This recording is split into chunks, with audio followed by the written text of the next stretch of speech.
Hello mga kasaka, welcome again sa ating channel, ang Abaten Agrobiz. So mga kasaka, nakikita niyo sa likuran ko, ito po ang ating last sa 5 fattening na inalagaan natin nung una. So yan po ang natitira. For disposal po yan next week. So ito po ang ating ang gamit po natin dito mga kasaka ay 100% organic feeds na. So nag-start tayo sa 70-30 sa mga bagong walay, 50-50 naman po doon sa sample doon sa kabila. Tapos mga 1 month old. Tapos ito po after 2 months 2 to 3 months ay 100% na po ang organic feeds natin na ginagamit. So far with feeding po ito, maganda ang kain niya, malakas kumain ng ating organic feeds. Kung bibili kayo ng mga kasaka ng ating pellet machine sa Abaten Agrobiz, may kasama na po yan feed formulation guide. Kaya hindi na kayo mahihirapan. Although pwede din kayong gumamit ng sarili ninyong research or study.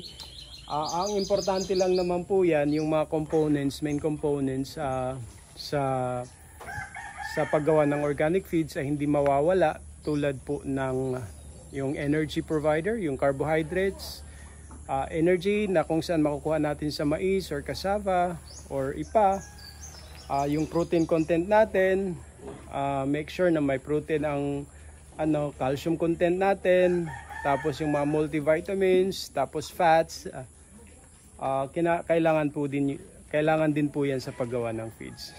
Yun. So far maganda po ang resulta. Kaya mas kung gagawa kayo ng organic feeds, mas magiging lalakas ang production capacity ninyo kung kayo mismo ang magkukonsume nito gaya ng ginagawa namin ngayon. At isa pa po mga kasaka, ay pwede kayong makabenta. So gamit ang ating mga pellet machines, ito ay malaking ginhawa at malaking tulong sa ating mga kapwa kasaka. So yun lamang po mga kasaka. So bago lang po ito na ginawa namin. Kasi dati ang ginagawa namin pinapaalagaan namin sa ibang mga bahay-bahay na may mga piggery na walang laman. Yun ang inaano namin, ang ginagawa. Binibigyan sana namin sila ng baboy, tapos yung pagkain din sa amin, mga multivitamins sa amin.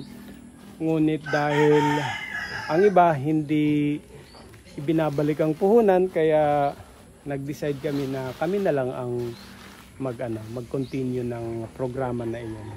So far, meron tayo ngayon 21 na baboy. Yan po.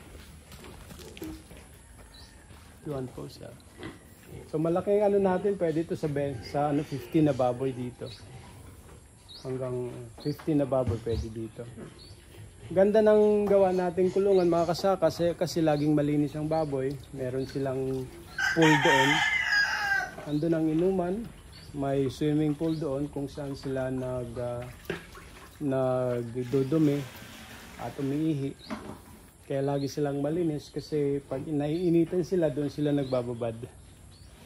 Yan lamang po mga kasaka. Maraming pong salamat. Please don't forget to like and subscribe. Maraming pong salamat. Mabuhay po kayo kasaka.